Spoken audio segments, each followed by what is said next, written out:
Divine hand seems to have guided opening of Kartarpur corridor ex envoy Ajay Bisaria। ਜਦੋਂ ਇਹ proposal Pakistan ਵੱਲੋਂ ਆਈ ਤੇ ਸਾਡੇ ਸਿਕਿਉਰਿਟੀ ਐਨਾਲਿਸਟ ਨੇ ਕਿਹਾ ਕਿ ਵੀ ਜੀ ਇਹ ਪਾਕਿਸਤਾਨ ਦਾ ਜਿਹੜੀ ਹੈ ਉਹ ਸਟ੍ਰੈਟੇਜਿਕ ਅਟੈਂਪਟ ਹੈ ਕਿ ਉਹ ਸਿੱਖਇਜ਼ਮ ਦਾ ਫੋਕਸ ਈਸਟਰਨ ਪੰਜਾਬ ਤੋਂ ਵੈਸਟਰਨ ਪੰਜਾਬ ਵੱਲ ਲੈ ਜਾਣ ਤਾਂ ਕਿ ਟੂਰਿਜ਼ਮ ਪ੍ਰਮੋਸ਼ਨ ਔਰ ਦੂਸਰਾ ਤੀਸਰਾ ਹੋਏ। ਉਹਨੇ ਕਿਹਾ ਜੀ ਸਾਡੇ ਵਿਚਲੇ ਕੁਛ ਸੈਨਿਕ ਇਹ ਵੀ ਕਹਿੰਦੇ ਸੀ ਕਿ ਜੇ ਪਾਕਿਸਤਾਨ ਟੂਰਿਸਟ ਪ੍ਰਮੋਸ਼ਨ ਹੀ ਕਰਨਾ ਚਾਹੁੰਦਾ ਕਰਤਾਰਪੁਰ ਕੋਰੀਡੋਰ ਦੇ ਨਾਂ ਥੱਲੇ ਤਾਂ ਪਾਕਿਸਤਾਨ 'ਚ ਤਾਂ ਬਹੁਤ ਸਾਰੇ ਬੁੱਧਿਸਟ ਸਾਈਟ ਨੇ ਵੀ ਉਹ ਬੁੱਧਿਸਟ ਸਾਈਟਸ ਨੂੰ ਕਿਉਂ ਨਹੀਂ ਪ੍ਰਮੋਟ ਕਰਦਾ ਬਜਾਏ ਕਿ ਸਿੱਖਾਂ ਨੂੰ ਤੁਖਣੀ ਦੇਣ ਦੇ ਲਈ ਕਿਉਂਕਿ because it had an interest in Khalistan not Buddhistan. The process went off surprisingly smoothly। Surprise again ਜਿਹੜਾ ਉਹ ਡਿਵਾਈਨ ਹੈ ਕਿ ਵੀ ਇਹ ਘਟਨਾਕ੍ਰਮ ਹੁੰਦੀਆਂ ਨੇ both on diplomatic table and on the ground in Punjab। Miraculously, the project had survived the diplomatic crisis of Pulwama, Balakot and August animosity over Article 370. All other people-to-people links had been snapped। In my public remarks, I began calling Kartarpur a corridor of faith and a corridor for peace। ਕਿ ਜੀ ਮੈਂ ਵੀ ਫਿਰ ਉਹਨੂੰ corridor of peace and faith ਕਹਿਣਾ ਸ਼ੁਰੂ ਕਰ ਦਿੱਤਾ ਹੈ। 9 ਨਵੰਬਰ 2019 ਨੂੰ ਇਹ ਕਰਤਾਰਪੁਰ ਸਾਹਿਬ ਕੋਰੀਡੋਰ ਦਾ ਉਦਘਾਟਨ ਹੁੰਦਾ ਹੈ। ਉਸ ਤੋਂ ਪਹਿਲੇ ਪਾਰਟ 'ਚ ਅਸੀਂ ਦੇਖਦੇ ਹਾਂ ਕਿ ਕਿਵੇਂ ਜਨਰਲ ਕਮਰ ਜਾਵੇਦ ਬਾਜਵਾ ਔਰ ਪ੍ਰਾਈਮ ਮਿਨਿਸਟਰ ਇਮਰਾਨ ਖਾਨ ਜਿਨ੍ਹਾਂ ਦੀ ਸਹੁੰ ਚੁੱਕ ਸਮਾਗਮ ਦੇ ਵੇਲੇ ਨਵਜੋਤ ਸਿੱਧੂ ਦੇ ਕੰਨ ਦੇ ਵਿੱਚ ਜਨਰਲ ਬਾਜਵਾ ਕਹਿੰਦੇ ਨੇ ਕਿ ਭਾਈ ਇਹ ਹੋਣ ਜਾ ਰਿਹਾ ਹੈ। ਇੰਡੀਅਨ ਸਿਸਟਮ ਹਰ ਹਾਲਤ ਦੇ ਵਿੱਚ ਕਰਤਾਰਪੁਰ ਕੋਰੀਡੋਰ ਨੂੰ ਰੋਕਣਾ ਚਾਹੁੰਦਾ ਸੀ। ਅੱਛਾ। ਸੋ ਪੁਲਵਾਮਾ ਵੀ ਹੁਣ ਤਾਂ ਸਾਹਮਣੇ ਆ ਗਿਆ ਵੀ ਇਹਨਾਂ ਦੀ ਆਪਣੀ ਕਰਤੂਤ ਸੀ। ਭਾਰਤ ਦੀ ਜਵਾਬੀ ਕਾਰਵਾਈ ਦੇ ਥੱਲੇ ਬਾਲਾਕੋਟ ਉਹ ਇਹ ਪੀਰੀਅਡ ਹੈ ਵੀ ਇੰਡੀਆ ਨੇ ਪਾਕਿਸਤਾਨ ਦੀ ਸੋਵਰਨਟੀ ਵਾਇਲੇਟ ਕੀਤੀ। 5 ਅਗਸਤ 2019 ਆਉਂਦਾ ਕਸ਼ਮੀਰ 'ਚ 1 ਮਿਲੀਅਨ ਫੌਜ ਰੱਖ ਕੇ ਆਰਟੀਕਲ 370 ਔਰ 35A ਇਹ ਖਤਮ ਕਰ ਦਿੱਤਾ ਜਾਂਦਾ ਹੈ। ਹੁਣ ਇਹ ਤਾਂ ਪਾਕਿਸਤਾਨ ਨੂੰ ਫਾਈਨਲ ਔਰ ਪਾਕਿਸਤਾਨ ਇਸ ਮੁੱਦੇ ਦੇ ਉੱਤੇ ਫਾਈਨਲੀ ਟ੍ਰੇਨਾਂ ਬੱਸਾਂ ਕਮਿਊਨੀਕੇਸ਼ਨ ਟ੍ਰੇਡ ਜੋ ਸਭ ਕੁਝ ਹੀ ਖਤਮ ਕਰ ਦਿੰਦਾ। ਆਪਣੇ ਹਾਈ ਕਮਿਸ਼ਨਰ ਵੀ ਵਾਪਸ ਸੱਦ ਲੈਂਦਾ। ਲੇਕਿਨ ਇਹਦੇ ਬਾਵਜੂਦ ਕਰਤਾਰਪੁਰ ਕੋਰੀਡੋਰ ਦਾ ਤੋਂ ਪਾਕਿਸਤਾਨ ਬੈਕ ਆਫ ਨਹੀਂ ਹੁੰਦਾ। ਕਿੰਨੀ ਵੱਡੀ ਮਿਰਾਕਲ ਹੈ ਕਿ ਉਸੇ ਸਾਲ 'ਚ 3 ਘਟਨਾਵਾਂ ਕਰਨ ਦੇ ਬਾਵਜੂਦ 9 ਨਵੰਬਰ 2019 ਨੂੰ ਉਹ ਖੋਲ੍ਹ ਦਿੱਤਾ ਜਾਂਦਾ ਹੈ ਵੱਡੀ ਸ਼ਾਨੋ ਸ਼ੌਕਤ ਦੇ ਨਾਲ। ਹੁਣ ਇਹ ਲਫ਼ਜ਼ ਸਾਡੇ ਲਈ ਤਾਂ ਅਕਾਲ ਪੁਰਖ ਦੀ ਦਰਗਾਹ ਦੇ ਵਿੱਚ ਅਰਦਾਸ ਦੀ ਤਾਕਤ ਹੈ। ਅਕਾਲ ਪੁਰਖ ਨੇ ਮਿਹਰਾਮਤ ਕੀਤੀ। ਸੱਚਮੁੱਚ ਇਹ ਡਿਵਾਈਨ ਇੰਟਰਵੈਂਸ਼ਨ ਹੈ।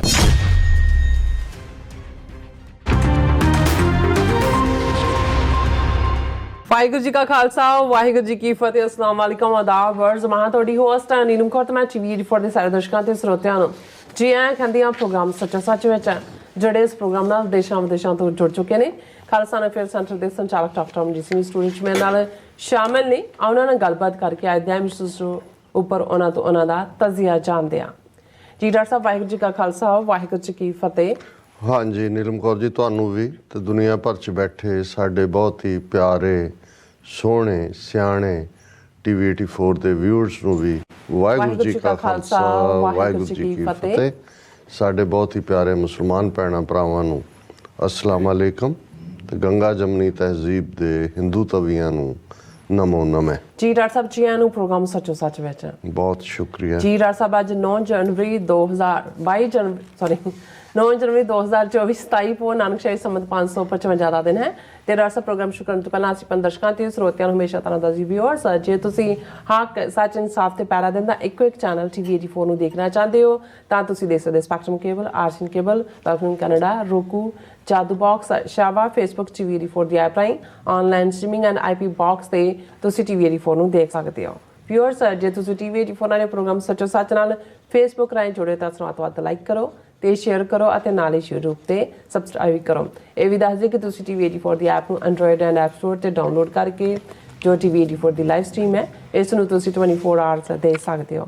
ਸੋ ਵਿਊਅਰਸ ਪ੍ਰੋਗਰਾਮ ਦੀ ਸ਼ੁਰੂਆਤ ਕਰਨ ਜਾ ਰਹੇ ਹਾਂ ਅੱਜ ਦੀ ਸਪਾਂਸਰਸ਼ਿਪ ਦੇ ਵਾਲੇ ਨਾਲ ਕਿ ਅੱਜ ਦੇ ਪ੍ਰੋਗਰਾਮ ਸੱਚੋ ਸੱਚ ਨੂੰ ਸਪਾਂਸਰ ਕੀਤਾ ਗਿਆ ਹੈ ਸੁਖਵਿੰਦਰ ਸਿੰਘ ਪੰਨੂ ਜੀ ਹੋਰਾਂ ਵੱਲੋਂ ਕਲੀਵਲੈਂਡ ਓਹਾਇਓ ਤੋਂ।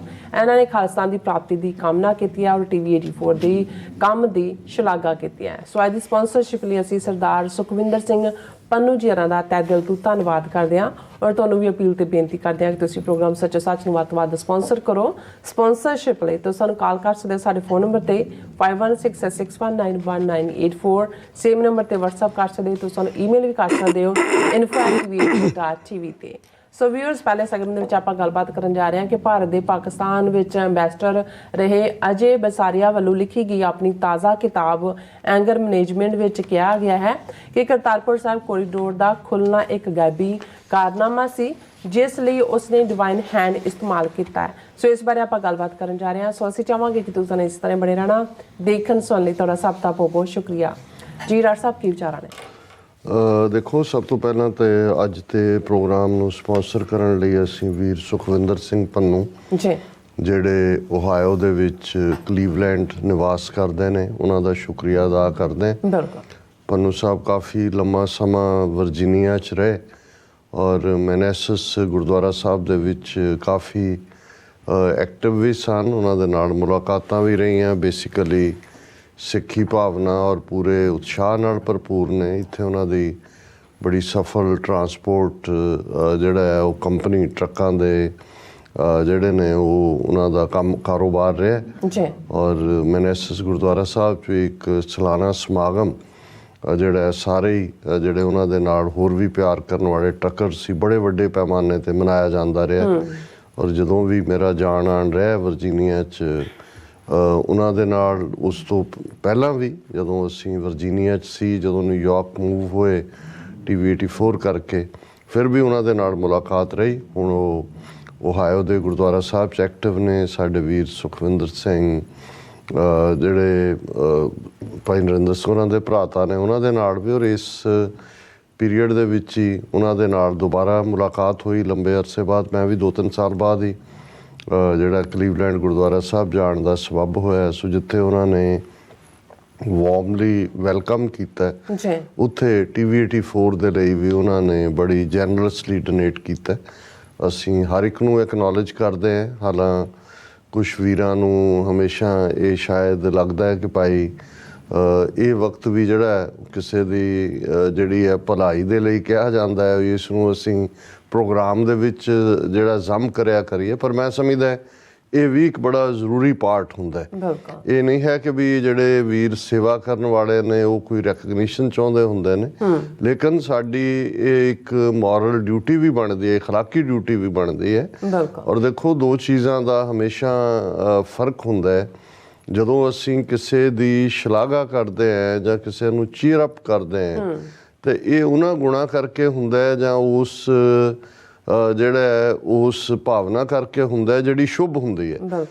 ਜਦੋਂ ਅਸੀਂ ਕਿਸੇ ਨੂੰ ਖਾਮ-ਖਾ ਕਿਸੇ ਦੀ ਉਸਤਤ ਕਰਦੇ ਹੈ ਉਸ ਗੱਲ ਕਰਕੇ ਜਿਸ ਦਾ ਉਹ ਧਾਰਨੀ ਨਹੀਂ ਹੈ, ਤੇ ਇਹ ਫਿਰ ਖੁਸ਼ਾਮਦ ਦੀ ਕੈਟਾਗਰੀ 'ਚ ਹੁੰਦੀ ਹੈ। ਔਰ ਜਿਹੜੇ ਸਾਡੇ ਇਸ TV 84 ਦੇ ਪਲੇਟਫਾਰਮ ਨਾਲ ਪਿਛਲੇ ਲਗਭਗ 12 ਸਾਲਾਂ ਤੋਂ ਜੁੜੇ ਨੇ, ਉਹ ਚੰਗੀ ਤਰ੍ਹਾਂ ਸਮਝਦੇ ਨੇ ਕਿ ਭਾਈ ਸਾਡੇ ਨਾਲ ਖਲੋਣ ਵਾਲਾ ਵੀ, ਤੁਰਨ ਵਾਲਾ ਵੀ, ਸਹਿਯੋਗ ਕਰਨ ਵਾਲਾ ਵੀ ਜਾਂ ਈਵਨ ਪਰਛਾਵਾਂ ਸਹਿਣ ਵਾਲਾ ਵੀ ਉਹੀ ਹੋਏਗਾ ਜਿਹੜਾ ਪੰਥ ਦੇ ਨਾਲ ਪਿਆਰ ਰੱਖਦਾ ਹੈ, ਪੰਥ ਦੇ ਨਾਲ ਦਰਦ ਰੱਖਦਾ ਹੈ। ਨਹੀਂ ਤਾਂ ਲਾਈਨ ਤਾਂ ਖਿੱਚੀ ਹੋਈ ਹੈ, ਉਸ ਬਾਰੇ ਕੋਈ ਭੁਲੇਖਾ ਨਹੀਂ ਹੈ। ਹਾਂ, ਐਸੇ ਵੀ ਜ਼ਰੂਰ ਵੀਰ ਹੁੰਦੇ ਨੇ ਜਿਹੜੇ ਕਈ ਵਾਰ ਸਿਆਸੀ ਪੱਧਰ ਦੇ ਉੱਤੇ ਉਹ ਇੱਕ ਥਾਂ ਦੇ ਉੱਤੇ ਕੰਸਿਸਟੈਂਟ ਨਹੀਂ ਰਹਿੰਦੇ, ਪਰ ਜਦੋਂ ਉਹ ਕੋਈ ਪਾਲਾ ਵੀ ਬਦਲਦੇ ਨੇ ਕਿ ਭਾਈ ਇਸ ਪਲੇਟਫਾਰਮ ਤੋਂ ਦੇਖੀਏ ਕਿ ਭਾਈ ਕੋਈ ਪੰਜਾਬ ਦਾ ਭਲਾ ਹੋਏ, ਕੁਛ ਤਾਂ ਸਿੱਧੇ ਤੌਰ ਤੇ ਸਮਝਦੇ ਨੇ ਕਿ ਖਾਲਿਸਤਾਨ ਦੀ ਕਾਇਮੀ ਤੋਂ ਬਿਨਾਂ ਸਿੱਖਾਂ ਦਾ ਕੋਈ ਮਸਲਾ ਹੱਲ ਨਹੀਂ ਹੋਣਾ। ਇਸ ਲਈ ਉਹਨਾਂ ਦਾ ਉਸ ਸਿਸਟਮ ਦੀਆਂ ਧਿਰਾਂ ਦੇ ਨਾਲ, ਪਾਰਟੀਆਂ ਦੇ ਨਾਲ ਜਾਂ ਉਹਨਾਂ ਦੇ ਪਲੇਟਫਾਰਮਸ ਦੇ ਨਾਲ ਉਹਨਾਂ ਨੇ ਪਹਿਲਾਂ ਹੀ ਕਾਂਟਾ ਮਾਰਿਆ ਹੁੰਦਾ।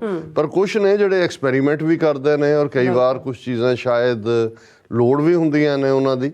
ਸੋ ਅਸੀਂ ਹਮੇਸ਼ਾ ਹੀ ਇਹ ਸਮਝਦੇ ਹਾਂ ਕਿ, ਔਰ ਇਹ ਗੱਲ ਮੈਂ ਆਪਣੀ ਲੇਟੈਸਟ ਪ੍ਰੈਜੈਂਟੇਸ਼ਨ 'ਚ ਵੀ ਜਿਹੜੀ ਨਿਊ ਈਅਰ ਈਵ ਦੇ ਮੌਕੇ ਰਿਚਮੰਡ ਹਿੱਲ ਗੁਰਦੁਆਰਾ ਸਾਹਿਬ ਸੀ ਇਹ ਕਹੀ ਸੀ ਕਿ ਭਾਈ ਇਸ ਵੇਲੇ ਅਸੀਂ ਜਿਸ ਪਲੇਟਫਾਰਮ ਦੇ ਉੱਤੇ ਆ ਕੇ ਖੜੇ ਹਾਂ, ਜੇ ਅਸੀਂ ਆਪਣਾ ਪਿਛੋਕੜ ਮੁੜ ਕੇ ਦੇਖੀਏ 20 25 30 35 ਸਾਲ ਦੇ ਸਫ਼ਰ ਨੂੰ, ਜਿਨ੍ਹਾਂ ਨੇ ਜੂਨ 84 ਤੋਂ ਬਾਅਦ ਖਾਸ ਤੌਰ ਤੇ ਜਿਹੜਾ ਐਕਟਿਵਿਜ਼ਮ ਰਿਹਾ ਜੀ, ਉਹਦੇ 'ਚ ਇੱਕ ਸਟੇਜ ਸੀ ਕਿ ਵੀ ਇੱਕ ਅੱਧਾ ਕਾਮੈਂਟ ਹੀ ਜਿਹੜਾ ਕਿਸੇ ਨੂੰ ਪੰਥ ਵਿਰੋਧੀ ਬਣਾ ਦਿੰਦਾ ਸੀ।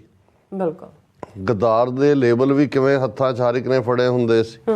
ਮਰਿਆਦਾ ਦੇ ਇਸ਼ੂ ਦੇ ਉੱਤੇ ਕਿਸ ਲੈਵਲ ਦੀਆਂ ਸੈਂਸਿਟੀਵਿਟੀਜ਼ ਜੇ ਤੁਸੀਂ 80ਵੇਂ 90ਵੇਂ 'ਚ ਦੇਖੋ ਤਾਂ ਹੁਣ ਜਦੋਂ ਪਿੱਛੇ ਮੁੜ ਕੇ ਦੇਖਦੇ ਆ ਉਹਨਾਂ ਨੂੰ ਹੀ, ਜਿਨ੍ਹਾਂ ਨੇ ਮਰਿਆਦਾ ਦੇ ਨਾਂ ਥੱਲੇ ਕਈ ਥਾਵਾਂ ਦੇ ਉੱਤੇ ਜੋ ਟਕਰਾਅ ਕੀਤੇ, ਉਹ ਮੰਨਦੇ ਨੇ ਕਿ ਸਾਡੀ ਗਲਤੀ ਸੀ ਵੀ ਅਸੀਂ ਤਾਂ ਬੰਦੇ ਤੋੜਦੇ ਚਲੇ ਗਏ, ਮਕਸਦ ਤਾਂ ਜੋੜਨਾ ਸੀ। ਔਰ ਫਿਰ ਉਹਨਾਂ ਨੂੰ ਇਹ ਵੀ ਸਮਝ ਆਉਂਦੀ ਹੈ ਜੀ ਸਾਨੂੰ ਫਲਾਣੇ ਨੇ ਵਰਤ ਲਿਆ ਜਾਂ ਫਲਾਣੇ ਨੇ ਸਾਨੂੰ ਇਵੇਂ ਉਦੋਂ ਕਰਤਾ। ਅੱਜ ਵੀ ਮੈਂ ਇਹ ਖਬਰਦਾਰ ਵੀ ਕਰਦਾ ਰੋਜ਼ਾਨਾ ਆਲਮੋਸਟ ਕਿ ਹਰ ਥਾਂ ਦੇ ਉੱਤੇ ਤੁਹਾਨੂੰ ਉਹ ਲੋਕ ਮਿਲ ਜਾਣਗੇ ਜਿਹੜੇ ਪਤਾ ਨਹੀਂ ਉਹਨਾਂ ਦੀ ਆਪਣੀ ਹਉਮੈ ਉਹਨਾਂ ਨੂੰ ਟਿਕਣ ਨਹੀਂ ਦਿੰਦੀ, ਜਾਂ ਉਹਨਾਂ ਨੂੰ ਕੋਈ ਖੁਰਕ ਪਈ ਹੁੰਦੀ ਹੈ, ਜਾਂ ਜਿਸ ਸਿਸਟਮ ਦੇ ਨਾਲ ਸਾਡੀ ਲੜਾਈ ਹੈ ਇਸ ਵੇਲੇ ਸਰਵਾਈਵਲ ਦੀ, ਉਹਨਾਂ ਦੀ ਉਹ ਖੇਡ ਖੇਡ ਰਹੇ ਹੁੰਦੇ ਨੇ, ਜਾਣ ਬੁੱਝ ਕੇ ਖੇਡਦੇ ਨੇ ਜਾਂ ਅਣਜਾਣੇ 'ਚ ਉਹਨਾਂ ਦੇ ਖਾਤੇ ਜਾ ਕੇ ਪੈਂਦੇ ਨੇ।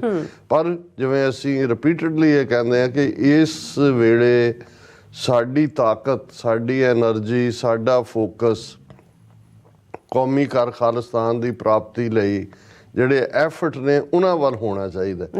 ਕਿਸੇ ਨੂੰ ਨਿੰਦਣ ਦੀ ਲੋੜ ਨਹੀਂ ਹੈ, ਕਿਸੇ ਨੂੰ ਦਾ ਖੰਡਨ ਕਰਨ ਦੀ ਲੋੜ ਨਹੀਂ ਹੈ, ਮੰਡਨ ਨਹੀਂ ਵੀ ਕਰਨਾ, ਤੁਸੀਂ ਕਿਸੇ ਨੂੰ ਸਪੋਰਟ ਨਹੀਂ ਵੀ ਕਰਨਾ, ਤੁਸੀਂ ਕੁਆਇਟ ਰਹਿ ਸਕਦੇ ਹੋ।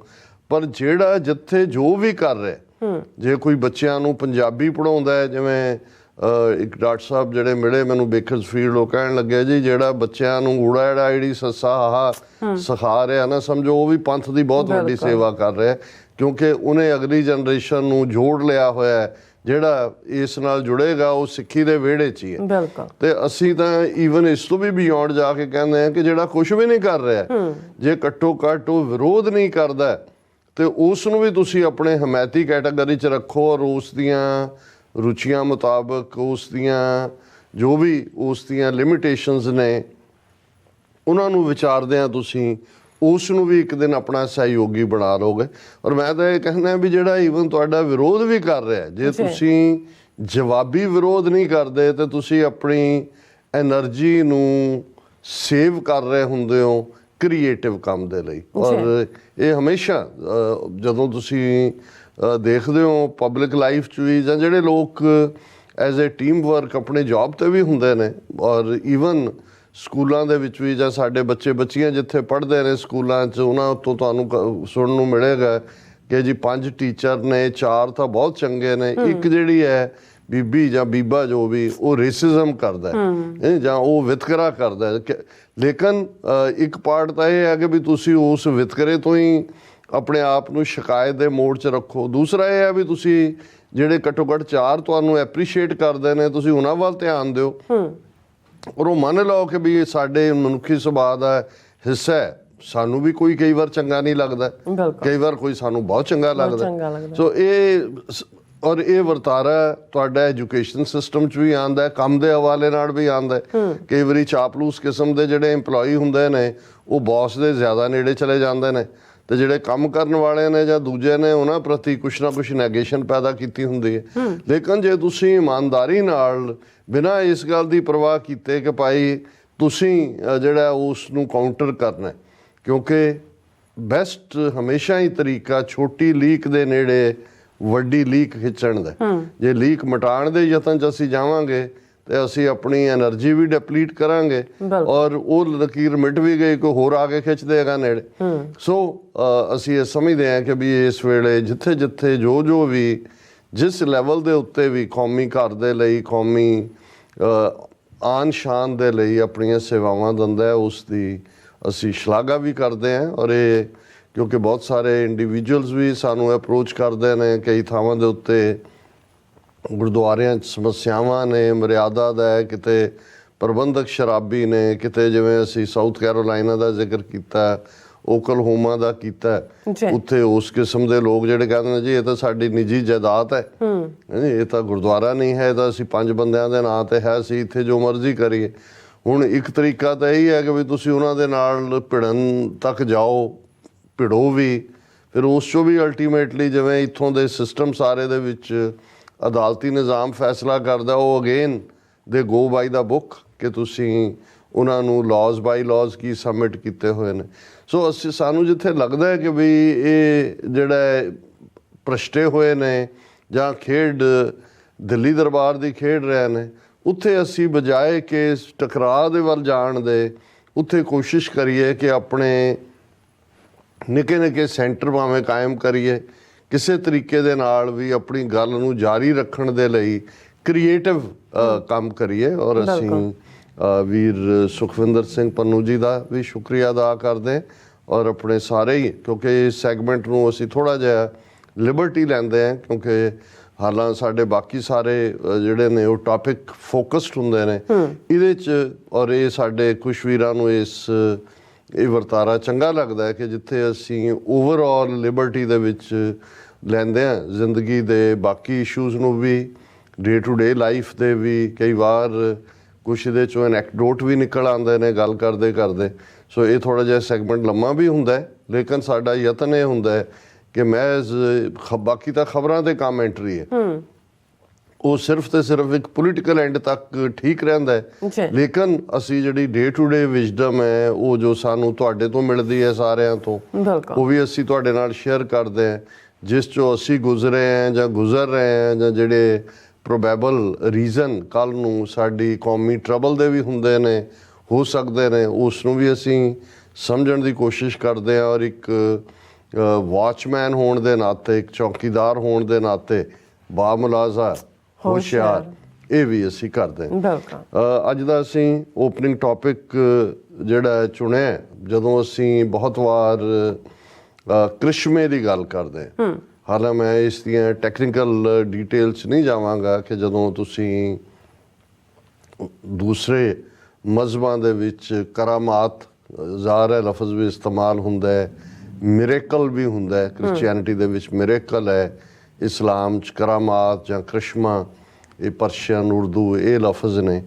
ਔਰ ਉਹਨਾਂ ਦੇ ਵਿੱਚ ਜਿਵੇਂ ਕ੍ਰਿਸਚੀਅਨਿਟੀ ਦੇ ਵਿੱਚ ਜਦੋਂ ਤੁਸੀਂ ਜੀਸਸ ਦੇ ਕਰੈਕਟਰਿਸਟਿਕਸ ਦੇਖਦੇ ਹੋ ਤਾਂ ਇੱਕ ਜੀਸਸ ਐਜ਼ ਏ ਹੀਲਰ ਕਿ ਜੀ ਉਹ ਜਿਹਨੂੰ ਟੱਚ ਕਰਦਾ ਸੀ ਉਹ ਮੁਰਦਾ ਉੱਠ ਕੇ ਬਹਿ ਜਾਂਦਾ ਸੀ, ਔਰ ਦੂਸਰਾ ਤੀਸਰਾ ਉਸ ਦਾ ਹੀ ਨਤੀਜਾ ਹੈ ਕਿ ਭਾਈ ਉਸ ਦੇ ਹੀਲਰ ਗੁਣ ਨੂੰ ਐਕਸੈਪਟ ਕੀਤਾ ਹੋਇਆ ਰਿਲੀਜੀਅਸ ਟੈਕਸਟ ਨੇ। ਲੇਕਿਨ ਕਿੰਨਾ ਵੱਡਾ ਇਹ ਫਰਾਡ ਬਣ ਗਿਆ ਅੱਜ ਉਸ ਕਰਾਮਾਤ ਦੇ ਨਾਂ ਥੱਲੇ ਕਿ ਜਦੋਂ ਅਸੀਂ ਈਵਨ ਪੰਜਾਬ ਦੇ ਵਿੱਚ ਈਸਾਈਅਤ ਦੇ ਪ੍ਰਚਾਰ ਦੀ ਗੱਲ ਕਰਦੇ ਹਾਂ, ਜਿੱਥੇ ਪੈਸਾ ਔਰ ਸਰਕਾਰੀ ਏਜੰਸੀਆਂ ਦੀ ਖੇਡ ਵਿਜ਼ੀਬਲ ਹੈ, ਉੱਥੇ ਸਭ ਤੋਂ ਵੱਡਾ ਵੈਪਨ ਜਿਹੜਾ ਉਹ ਯੂਜ਼ ਕਰ ਰਹੇ ਨੇ ਉਹ ਇਸੇ ਦੇ ਨਾਂ ਥੱਲੇ ਹੀ ਹੈ, ਹੀਲਿੰਗ, ਕਿ ਜੀ ਪ੍ਰੇਅਰ ਤੁਹਾਡੇ ਨਾਂ ਥੱਲੇ, ਔਰ ਬੜੇ ਬੜੇ ਇਕੱਠ ਕਰਕੇ, ਔਰ ਜਿੱਥੇ ਉਹਨਾਂ ਦੇ ਪੀੜ ਕਿਸਮ ਦੇ ਲੋਕ ਬਿਠਾਏ ਹੁੰਦੇ ਨੇ, ਔਰ ਉਹ ਬੜਾ ਉੱਚੀ ਉੱਚੀ ਕਿ ਜੀ ਮੇਰੇ ਉਹ ਕੋਈ ਐਂ ਕਰਕੇ ਡਿੱਗ ਰਹੇ ਹੁੰਦੇ ਨੇ ਜ਼ਮੀਨ ਤੇ, ਫਿਰ ਹੁੰਦਾ ਜੀ ਮੇਰੀ ਲੱਤ ਠੀਕ ਹੋ ਗਈ, ਮੇਰੀ ਅੱਖ ਠੀਕ ਹੋ ਗਈ,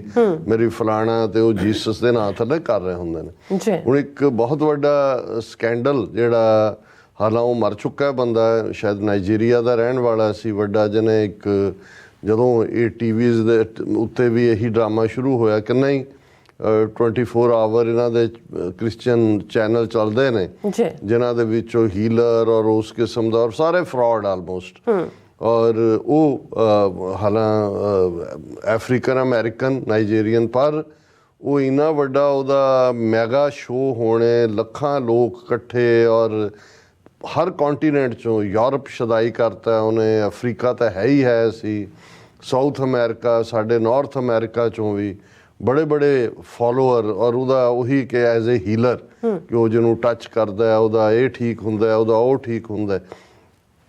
2 ਦਿਨ ਪਹਿਲਾਂ ਹੀ BBC ਦੀ ਇੱਕ ਬੜੀ ਡੀਟੇਲਡ ਇਸ ਦੇ ਉੱਤੇ ਸਟੋਰੀ ਇਨਵੈਸਟੀਗੇਟਿਵ, ਔਰ ਜਿਹਦੇ 'ਚ ਘੱਟੋ ਘੱਟ 20-22 ਬੀਬੀਆਂ ਅੱਡ-ਅੱਡ ਮੁਲਕਾਂ ਦੀਆਂ, ਜਿਹੜੀਆਂ ਵਿਚਾਰੀਆਂ ਕੋਈ ਪੜ੍ਹ ਰਹੀ ਸੀ, ਕੋਈ 16 ਸਾਲ ਦੀ ਸੀ, ਕੋਈ 17 ਦੀ ਸੀ, ਜਦੋਂ ਕਿ ਉਹਨਾਂ ਜ਼ਮਾਨਿਆਂ 'ਚ, ਕਿਉਂਕਿ ਉਹਨੂੰ ਤਾਂ ਮਰਿਆ ਵੀ ਹੁਣ ਕੁਛ ਸਾਲ ਹੋ ਗਏ ਨਾ, ਉਹਦੀ ਘਰ ਵਾਲੀ ਨੇ ਉਹ ਸਾਂਭਿਆ ਹੋਇਆ, $multi-billion ਦਾ ਉਹ ਸਾਰਾ ਉਹਨਾਂ ਦਾ ਹੈ ਕਈ ਮੀਲਾਂ 'ਚ ਫੈਲਿਆ ਹੋਇਆ ਉਹਨਾਂ ਦਾ ਉਹ ਮੈਗਾ ਚਰਚ ਔਰ ਫਲਾਣਾ। ਜੀ ਹੁਣ ਜਦੋਂ ਤੁਸੀਂ ਉਸ ਸਾਰਿਆਂ ਨੂੰ ਦੇਖਦੇ ਹੋ ਕਿ ਵੀ ਉਹਨਾਂ ਦੇ ਨਾਲ ਕੀ ਸਲੂਕ ਹੋਇਆ, ਕਿਸ ਲੈਵਲ ਦੇ ਉੱਤੇ ਉਹ ਬੰਦਾ ਵਹਿਸ਼ੀ ਰੇਪਿਸਟ ਕਿਸਮ ਦਾ ਆਦਮੀ ਸੀ, ਔਰ ਕਿਵੇਂ ਜੇ ਕਿਸੇ ਨੇ ਆਵਾਜ਼ ਚੁੱਕੀ ਉਹਨੂੰ ਦਬਾ ਦਿੱਤਾ ਗਿਆ। ਈਵਨ ਜਿਹੜੇ ਫੋਰਨਰ ਸੀ, ਅਮਰੀਕਨ ਬੀਬੀਆਂ 2-3 ਦਾ ਮੈਂ ਇੰਟਰਵਿਊ ਦੇਖ ਰਿਹਾ ਸੀ, ਤਾਂ ਉਦੋਂ ਤੁਹਾਨੂੰ ਅੰਦਾਜ਼ਾ ਹੁੰਦਾ ਹੈ ਕਿ ਵੀ ਇਹ ਜਿਉਂ-ਜਿਉਂ ਇੱਕ ਜ਼ਮਾਨਾ ਤਾਂ ਚਲੋ 1 to 1 ਸਾਹਮਣੇ ਹੋ ਕੇ ਕੋਈ ਕਿਸੇ ਨਾਲ ਕ੍ਰਿਸ਼ਮਾ ਕੀ ਕਿਸੇ ਨੇ ਕੀਤਾ ਹੈ ਜਾਂ ਕਰਨਾ ਹੈ ਉਹ ਸਾਹਮਣੇ ਹੈ ਜੀ। ਅੱਜ ਜਦੋਂ ਇੰਨੀ ਵੱਡੀ ਟੈਕਨੋਲੋਜੀ ਔਰ ਇਸ ਲੈਵਲ ਦਾ ਸਾਰਾ ਕੁਝ ਹੈ, ਪੜ੍ਹੇ ਲਿਖੇ ਲੋਕਾਂ ਦੀ ਅਸੀਂ ਗੱਲ ਕਰਦੇ ਹਾਂ, ਲੇਕਿਨ ਕਿਵੇਂ ਉਸ ਟੈਕਨੋਲੋਜੀ ਨੂੰ ਔਰ ਉਸ ਪ੍ਰੋਪੇਗੈਂਡੇ ਨੂੰ, ਉਸ ਪੈਸੇ ਨੂੰ, ਉਸ ਨੈਟਵਰਕਿੰਗ ਨੂੰ ਇਸਤੇਮਾਲ ਕੀਤਾ ਜਾਂਦਾ ਹੈ ਝੂਠ ਨੂੰ ਵੇਚਣ ਦੇ ਲਈ। ਤੇ ਜੇ ਕੋਈ ਉਸ ਦਾ ਵਿਕਟਮ ਬਣਿਆ ਜਿਹੜਾ ਉਹ ਬਾਕੀਆਂ ਨੂੰ ਦੱਸਣਾ ਵੀ ਚਾਹੁੰਦਾ ਹੈ ਤੇ ਉਸ ਦੀ ਆਵਾਜ਼ ਨੂੰ ਹੀ ਦਬਾ ਦਿੱਤਾ ਜਾਂਦਾ। ਸੋ ਇਹ ਬਹੁਤ ਵੱਡਾ, ਮੈਂ ਹਾਲਾਂ ਇੰਡੀਪੈਂਡੈਂਟ ਇਹਦੇ ਤੇ ਸਟੋਰੀ ਕਰਨਾ ਚਾਹੁੰਦਾ ਸੀ, ਪਰ ਫਿਰ ਮੈਨੂੰ ਇਹ ਲੱਗਾ ਕਿ ਭਾਈ ਇਹ, ਔਰ ਉਹ ਮਿਰੈਕਲ ਦੇ ਨਾਂ ਥੱਲੇ, ਕਿਉਂਕਿ ਅੱਜ ਕੁਦਰਤੀ ਟੌਪਿਕ ਸਾਡਾ ਉਹ ਹੈ, ਤਾਂ ਮੈਨੂੰ ਖਿਆਲ ਇਹ ਸਟੋਰੀ ਦਾ ਵੀ ਆ ਗਿਆ ਕਿ ਜੀ ਇਹ ਉਹਦੇ 'ਚ ਮਿਰੈਕੂਲਸ ਪਾਵਰਸ ਨੇ, ਉਹ ਟੱਚ ਦੇ ਨਾਲ ਹੀ, ਔਰ ਉਹ ਜੀਸਸ ਦੇ ਨਾਲ ਜੋੜ ਕੇ। ਹੁਣ ਇਸੇ ਤਰ੍ਹਾਂ ਈਵਨ ਕੈਥੋਲਿਸਿਜ਼ਮ ਦੇ ਵਿੱਚ ਜਿਹਨੂੰ ਸੇਂਟਹੁੱਡ ਦਿੱਤਾ ਜਾਂਦਾ ਹੈ ਪੋਪ ਵੱਲੋਂ, ਜਾਂ ਕ੍ਰਿਸਚੀਅਨ ਕਈ 100 ਸਾਲ ਬਾਅਦ ਵੀ ਕਿਸੇ ਨੂੰ, ਉਹਦੀਆਂ ਵੀ 2 ਸਟੇਜਸ ਹੁੰਦੀਆਂ ਨੇ। ਇੱਕ ਨੂੰ ਬੀਟੀਫਿਕੇਸ਼ਨ ਕਹਿੰਦੇ ਨੇ, ਇੱਕ ਸੇਂਟਹੁੱਡ ਕਹਿੰਦੇ ਨੇ। ਤਾਂ ਸੇਂਟਹੁੱਡ ਦੇ ਲਈ ਜਦੋਂ ਉਹਨੂੰ ਕਿਸੇ ਕੈਂਡੀਡੇਟ ਦੀ ਜਿਹੜੀ ਐਡਵੋਕੇਸੀ ਕੀਤੀ ਜਾਂਦੀ ਹੈ ਤਾਂ ਉਹਦਾ ਵਿਰੋਧ ਵੀ ਕੀਤਾ ਜਾਂਦਾ ਹੈ, ਸਾਬਤ ਕਰਨ ਦੇ ਲਈ ਕਿ ਭਾਈ ਹੋ ਸਕਦਾ ਉਹ ਸੇਂਟ ਨਾ ਹੋਏ। ਤੇ ਸੇਂਟ ਦੀ ਕੁਆਲੀਫਿਕੇਸ਼ਨ ਕ੍ਰਿਸਚੀਅਨਿਟੀ 'ਚ ਇਹ ਹੈ ਕਿ 2 ਕਰਾਮਾਤਾਂ ਜਿਹੜੀਆਂ ਨੇ ਉਹ ਉਹਨੇ ਦਿਖਾਈਆਂ ਹੋਣ, ਉਹ ਉਹਨੂੰ ਕੁਆਲੀਫਾਈ ਕਰਦਾ। ਔਰ ਫਿਰ ਜਦੋਂ ਜਿਹੜੇ ਉਹਦੇ ਫਾਲੋਅਰ ਜਾਂ ਨੋਮੀਨੀ ਉਹਨਾਂ ਕਰਾਮਾਤਾਂ ਨੂੰ ਲਿਆਂਦੇ ਨੇ ਤੇ ਉਹਨੂੰ ਅਪੋਜ਼ ਕਰਨ ਦੇ ਲਈ ਜਿਹੜੇ ਲੋਕ ਉਹਨੂੰ ਚੈਲੰਜ ਕਰਦੇ ਨੇ, ਵਿਦਿਨ ਚਰਚ ਨੈਟਵਰਕ ਹੁੰਦਾ, ਉੱਥੋਂ ਲਫ਼ਜ਼ ਡੈਵਲਸ ਐਡਵੋਕੇਟ ਆਇਆ। ਇੱਕ ਪਾਸੇ ਸੇਂਟਹੁੱਡ ਦਾ ਦਾਅਵਾ ਹੁੰਦਾ ਹੈ, ਦੂਸਰੇ ਪਾਸੇ ਜਿਹੜੇ ਨੇ ਉਹ ਉਹਨੂੰ ਚੈਲੰਜ ਕਰਦੇ ਨੇ, ਔਰ ਫਿਰ ਇਵੈਂਚੁਅਲੀ ਉਸ ਪ੍ਰੋਸੈਸ 'ਚੋਂ ਉਹਨੂੰ ਕਿਹਨੂੰ ਬੀਟੀਫਾਈ ਕਰਨਾ ਹੈ, ਬੀਟੀਫਾਈ ਔਰ ਸੇਂਟਹੁੱਡ ਦੇ ਵਿਚਾਲੇ ਪ੍ਰੋਸੈਸ, ਫਿਰ ਉਹਨੂੰ ਸੰਤ ਡਿਕਲੇਅਰ ਕਰਤਾ ਜਾਂਦਾ। ਤੇ ਜਦੋਂ ਸੇਂਟ ਡਿਕਲੇਅਰ ਕੀਤਾ, ਜਿਵੇਂ ਸੇਂਟ ਪੀਟਰ ਹੈ ਜਾਂ ਦੂਸਰਾ ਹੈ ਜਾਂ ਸੇਂਟ ਮਦਰ ਟਰੇਸ ਹੈ, ਸੇਂਟ ਡਿਕਲੇਅਰ ਕਰਨ ਦਾ ਮਤਲਬ ਹੁੰਦਾ ਹੈ ਕਿ ਫਿਰ ਤੁਸੀਂ ਉਹਦੀ ਫੋਟੋ ਲਾ ਕੇ, ਉਹਦੀ ਇਮੇਜ ਲਾ ਕੇ ਉਹਦੇ ਅੱਗੇ ਤੁਸੀਂ ਪ੍ਰੇਅਰ ਕਰ ਸਕਦੇ ਹੋ ਕਿ ਵੀ ਉਹ ਜਿਹੜੀ ਹੈ ਉਹ ਰੱਬ ਦੇ ਕੋਲ ਪਹੁੰਚੀ ਹੋਈ ਰੂਹ ਹੈ ਸੇਂਟ, ਔਰ ਤੁਸੀਂ ਉਹਦੇ ਨਾਂ ਦੇ ਥੱਲੇ ਰੱਬ ਤੋਂ ਤੁਸੀਂ ਜੋ ਮਰਜ਼ੀ ਮੰਗਦੇ। ਹੁਣ ਇੱਕ ਪਾਸੇ ਤਾਂ ਇਸ ਕਿਸਮ ਦੇ ਕ੍ਰਿਸ਼ਮਿਆਂ ਦਾ ਇੱਕ ਕ੍ਰਿਸ਼ਮੇ ਜਿਹੜਾ ਹਰ ਬੱਚਾ ਜਦੋਂ ਗਰੋ ਹੁੰਦਾ ਹੈ ਤੇ ਉਹਦੀ ਇਮੈਜੀਨੇਸ਼ਨ 'ਚ ਹੁੰਦੇ ਨੇ, ਉਹ ਮਦਾਰੀ ਕਾ ਖੇਲ ਕਿ ਵੀ ਇਹਦੇ 'ਚੋਂ ਕੁਛ ਪਾਇਆ, ਟੋਕਰੀ ਥੱਲੋਂ ਕਬੂਤਰ ਨਿਕਲਿਆ, ਕਿਤੇ ਕੁਛ ਨਿਕਲ ਆਇਆ, ਉਹ ਜਾਦੂਗਰ ਜਗਲਰੀ, ਉਹ ਇੱਕ ਆਪਣਾ ਜਿਹੜਾ ਸੀ ਮੈਜਿਕ, ਬਲੈਕ ਮੈਜਿਕ, ਉਹ ਸਾਰੇ ਦੇ ਨਾਲ ਜੋੜਿਆ। ਹੁਣ ਮੈਜਿਕ 'ਚੋਂ ਬਲੈਕ ਮੈਜਿਕ ਕੱਢ ਕੇ ਉਹ ਤੰਤਰਵਾਦ ਵਾਲੇ ਉਹ ਕੀ ਕਰਨ ਤੇ ਲੱਗੇ ਹੋਏ ਨੇ, ਔਰ ਤਾਂਤਰਿਕਾਂ ਦੇ ਕਿਸ ਹੱਦ ਤੱਕ ਜਾ ਕੇ ਲੋਕ ਉਹਨਾਂ ਤੇ ਯਕੀਨ ਕਰਦੇ ਨੇ, ਉਹ ਇੱਕ ਆਪਣੀ ਕਿਸਮ ਦਾ ਹੈ। ਸਿੱਖੀ ਦੇ ਵਿੱਚ ਜਦੋਂ ਅਸੀਂ, ਔਰ ਜ਼ਾਹਰ ਹੈ ਕਿ ਵੀ ਇਹ ਜਿਹੜੀਆਂ ਕਰਾਮਾਤਾਂ ਨੇ, ਇਹ ਥੋੜ੍ਹੇ ਬਹੁਤ ਜਿਹੜੇ ਲੋਕ ਯੋਗ ਮਤ ਦੇ ਵਿੱਚ ਆਏ ਜਾਂ ਯੋਗ ਮਤ ਦੇ ਵਿੱਚ ਜਿਹੜੇ ਆਪਣੇ ਆਪ ਨੂੰ ਇਸ ਦੇ ਉੱਤੇ, ਇਹਦੇ ਲਈ ਜਨਰਲ ਲਫ਼ਜ਼ ਸਾਡੇ ਰਿੱਧੀਆਂ ਸਿੱਧੀਆਂ ਕਿਹਾ ਜਾਂਦਾ ਹੈ ਕਿ ਵੀ ਜਿਹੜੇ ਖਜ਼ਾਨੇ ਜਿਹੜੇ ਨੇ ਨਵ ਨਿਧ 9 ਨਿਧੀਆਂ ਜੀ 18 ਸਿੱਧੀਆਂ ਕਹੀਆਂ ਜਾਂਦੀਆਂ ਨੇ।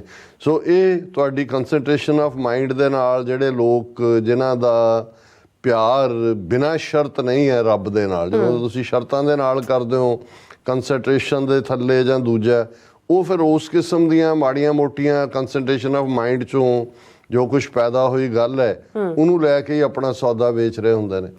ਪਰ ਸਿੱਖ ਦੇ ਜੀਵਨ ਦੇ ਵਿੱਚ ਜਾਂ ਸਿੱਖੀ ਸਿਧਾਂਤ ਦੀ ਜੀਵਨ ਜਾਚ ਦੇ ਵਿੱਚ ਗੁਰੂ ਸਾਹਿਬ ਨੇ ਸਪਸ਼ਟਤਾ ਦੇ ਨਾਲ ਇੱਕ ਤਾਂ ਇਸ ਸਾਰੇ ਨੂੰ ਰਿੱਧ ਸਿੱਧ ਅਵਰਾ ਸਾਧ, ਔਰ ਇਹ ਜੋਗੀਆਂ ਨੂੰ ਹੀ ਐਡਰੈਸ ਕਰਦੇ ਆ, ਸਿੱਧਾਂ ਨੂੰ ਜਿਹੜੀਆਂ 4 ਪੌੜੀਆਂ, ਮੁੰਦਾ ਸੰਤੋਖ ਭੁਗਤ ਗਿਆਨ ਏਕਾ ਮਾਈ ਆਸਨ ਲੋਏ ਲੋਏ ਭੰਡਾਰ, ਉਹਦੇ 'ਚ ਵੀ ਗੁਰੂ ਸਾਹਿਬ ਨੇ ਕਿਹਾ ਕਿ ਭਾਈ ਇਹ ਜਿਹੜਾ ਹੈ ਰਿੱਧ ਸਿੱਧ ਅਵਰਾ ਸਾਧ, ਇਹ ਦੂਸਰਿਆਂ ਦਾ ਸਵਾਦ ਹੈ। ਜਿਹੜੇ ਇਸ ਪਾਸੇ ਤੁਰੇ ਹੋਏ ਨੇ ਉਹ ਤਾਂ ਇਹੀ ਕਹਿੰਦੇ ਨੇ ਕਿ ਰਾਜ ਨਾ ਚਾਹੂੰ ਮੁਕਤ ਨਾ ਚਾਹੂੰ ਮਨ ਪ੍ਰੀਤ ਚਰਨ ਕਮਲਾਰੇ। ਬਿਲਕੁਲ ਕਿ ਉਹਨਾਂ ਦੇ ਅੰਦਰ ਸਿਰਫ ਤੇ ਸਿਰਫ ਰੱਬ ਦੀ ਪ੍ਰੀਤ ਵਸੀ ਹੁੰਦੀ ਹੈ।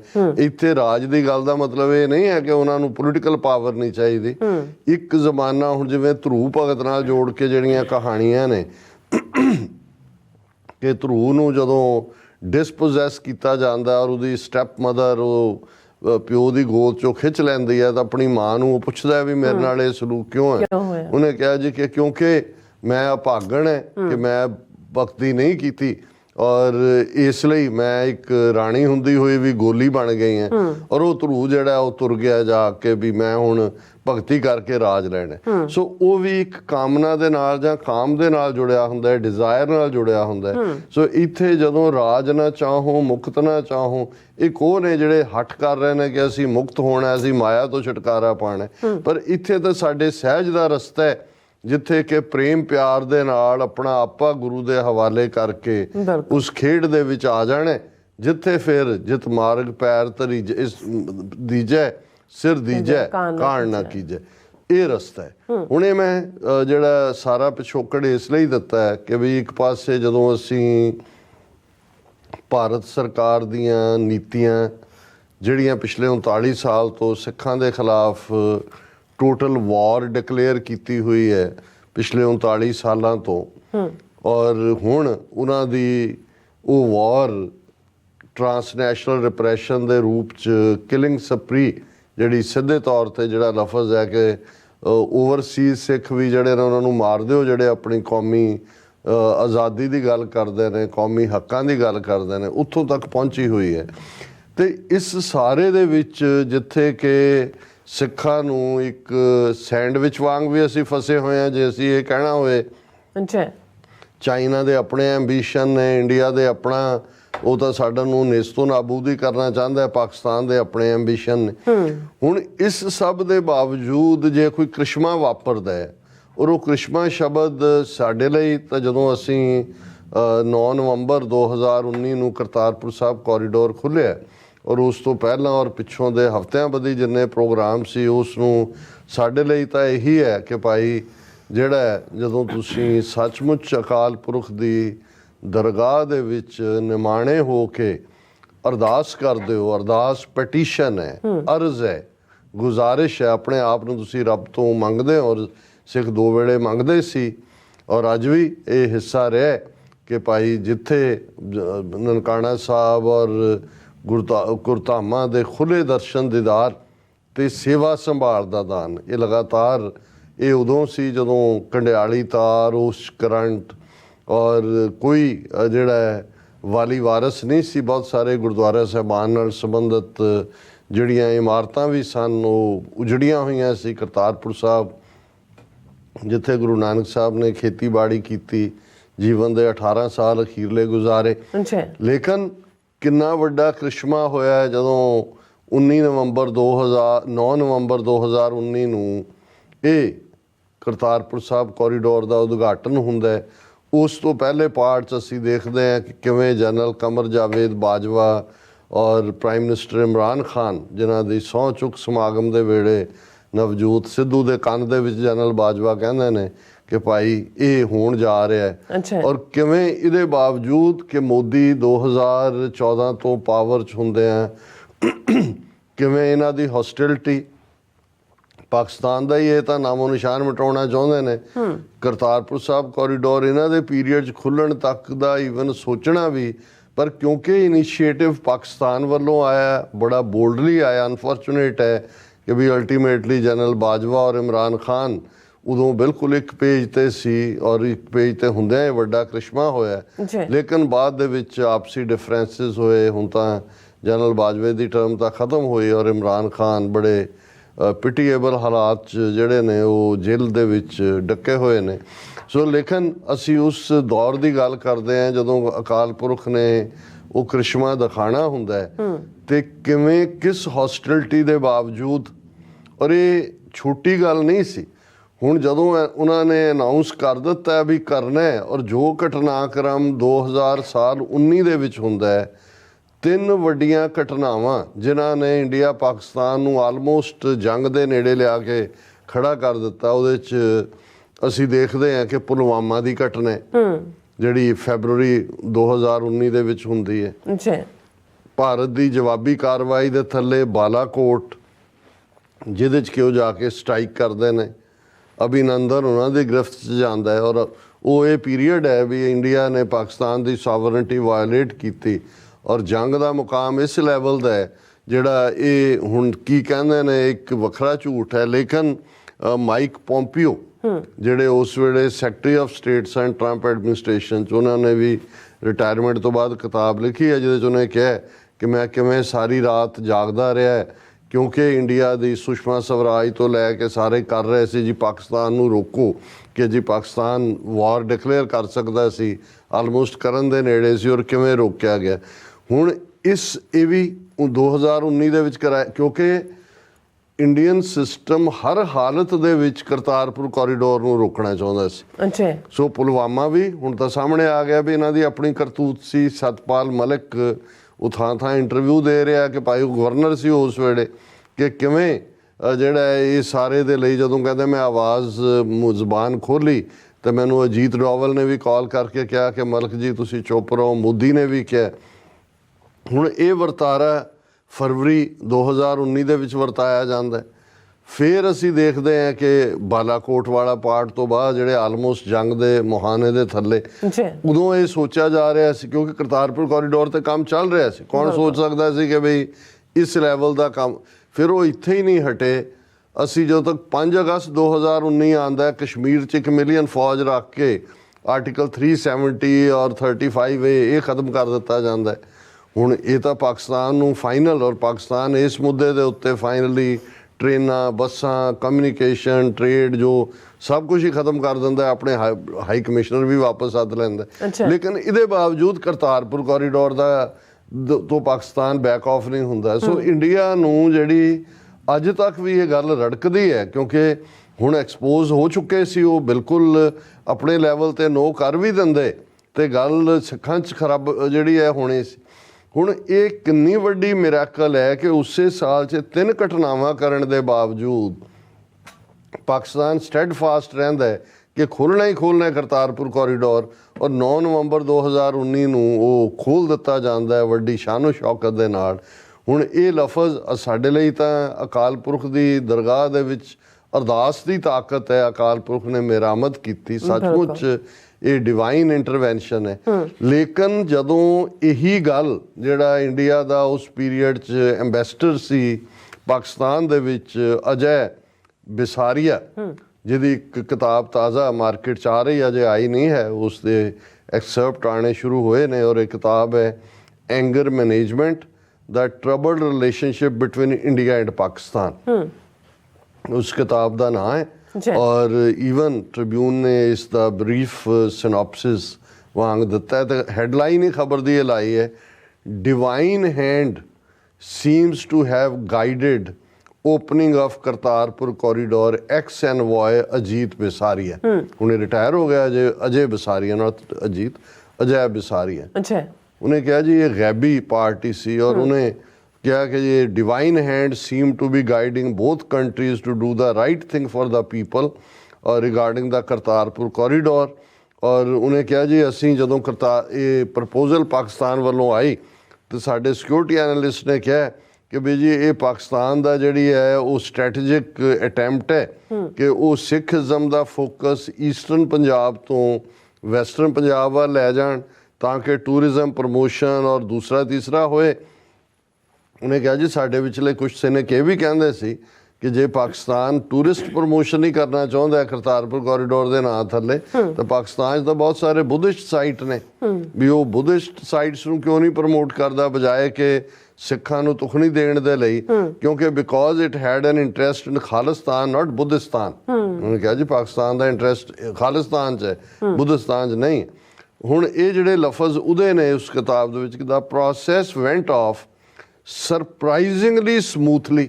ਸਰਪ੍ਰਾਈਜ਼ ਅਗੇਨ ਜਿਹੜਾ ਉਹ ਡਿਵਾਈਨ ਹੈ ਕਿ ਵੀ ਇਹ ਘਟਨਾਕ੍ਰਮ ਹੁੰਦੀਆਂ ਨੇ both on diplomatic table and on the ground in Punjab, ਕਿ ਡਿਪਲੋਮੇਸੀ 'ਚ ਵੀ ਰੁਕਾਵਟਾਂ ਦੇ ਬਾਵਜੂਦ ਸਮੂਥ ਹੁੰਦੀ ਗਈ ਗੱਲ, ਗਰਾਊਂਡ ਦੇ ਉੱਤੇ ਵੀ ਸਮੂਥ ਹੁੰਦੀ ਗਈ।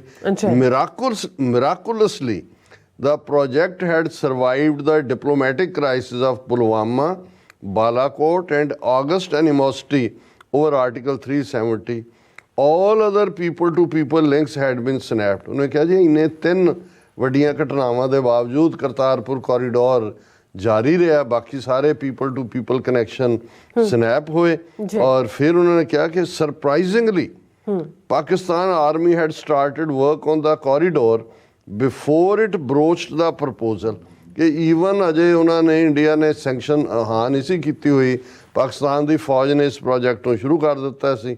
ਔਰ ਉਹਨਾਂ ਨੇ ਇਹ ਕਿਹਾ ਕਿ ਭਾਈ ਇਹ ਜਦੋਂ ਪਾਕਿਸਤਾਨ ਨੇ ਕਿਹਾ ਕਿ 550 ਸਾਲਾਂ ਦੇ ਮੌਕੇ ਸਾਡੀ ਚਾਹਨਾ ਹੈ ਕਿ ਅਸੀਂ ਇਸ ਕੋਰੀਡੋਰ ਨੂੰ ਖੋਲੀਏ, ਕਿ ਵੀ ਇਹਦੇ ਬਾਵਜੂਦ ਕਿ ਵੀ ਇੰਡੀਆ ਸਸਪੀਸ਼ੀਅਸ ਸੀ, ਲੇਕਿਨ ਉਹਨਾਂ ਕੋਲ ਕੋਈ ਵੀ ਹੋਰ ਨਹੀਂ ਸੀ ਜਿਹੜਾ ਉਹ ਨਾ ਕਰ ਨਹੀਂ ਸੀ ਸਕਦੇ, ਸਿੱਖ ਕੌਮ ਦੇਖ ਰਹੇ ਸੀ।